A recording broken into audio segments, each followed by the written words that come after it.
नमस्कार दोस्तों, Saraswat Deepti YouTube channel पर आप सभी का अभिनंदन है, स्वागत है।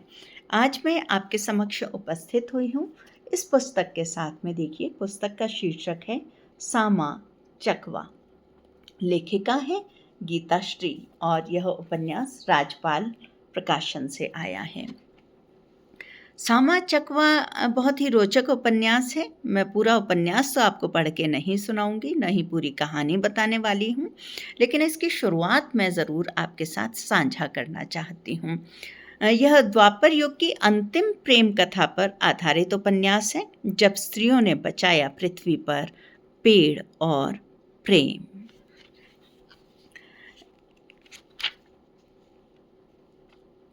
एक समय की बात है।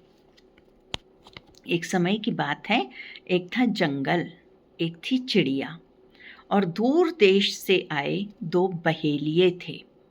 उनके हाथ में बड़ा सा जाल है, तीर कमान भी। दोनों बहेलिये आपस में बात कर रहे थे।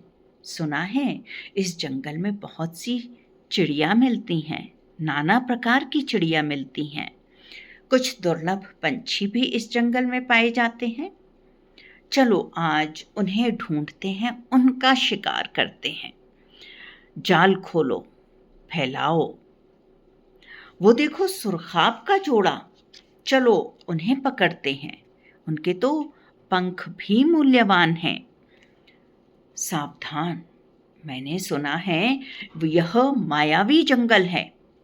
संभल कर, यहाँ एक इच्छाधारी चिड़िया है, जब चाहे रूप बदल लेती है। सच में कोई चिड़िया इतनी ताकतवर नहीं हो सकती कि रूप बदल ले।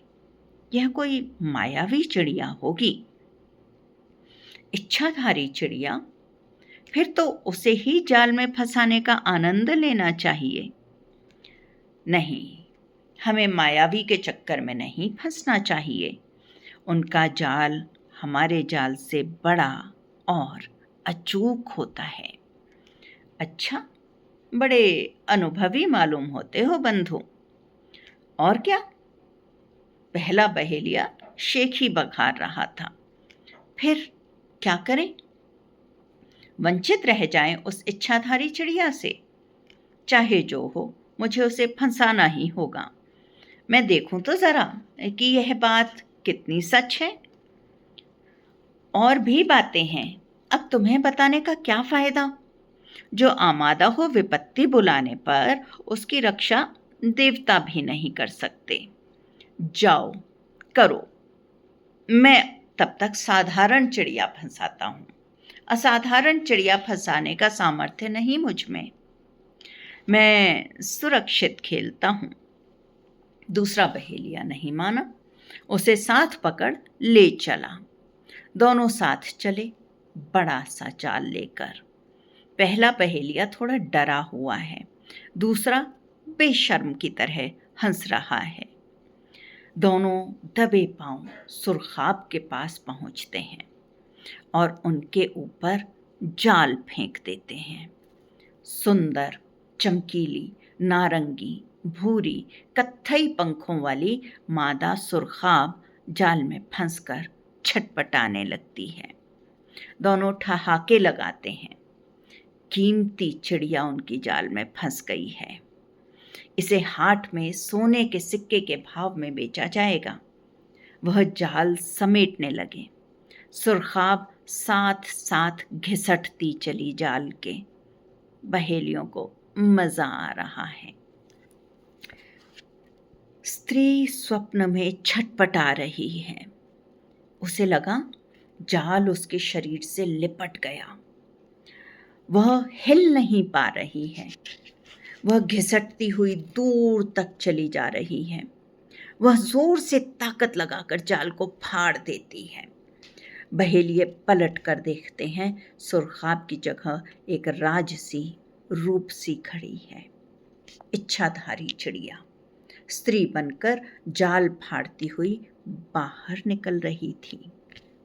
दोनों जाल वहीं फेंककर चीखते हुए जंगल से भाग निकलते हैं। एक दीर्घ स्वप्न है।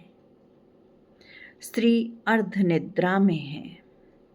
बहेलिए मजबूत जाल और सोने का पिंजरा लिए फिर से उसे ढूंढ रहे हैं।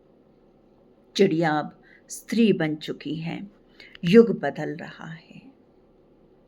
कई बहेलियों के हाथों में जाल, पिंजरे के अतिरिक्त प्रलोभन की अनेक वस्तुएं हैं। उनमें से एक बहेलिये के पास एक अचूक प्रेम जाल भी है। इसे देखते ही स्त्री की नींद खुल जाती है। सबसे मुक्ति का रास्ता उसके पास है, प्रेम जाल की काट उसके पास नहीं है। उसने प्रेम पर भरोसा किया, वह प्रेम में रहने चली गई। किंतु स्त्री और चिड़िया अब भी इच्छाधारी हैं।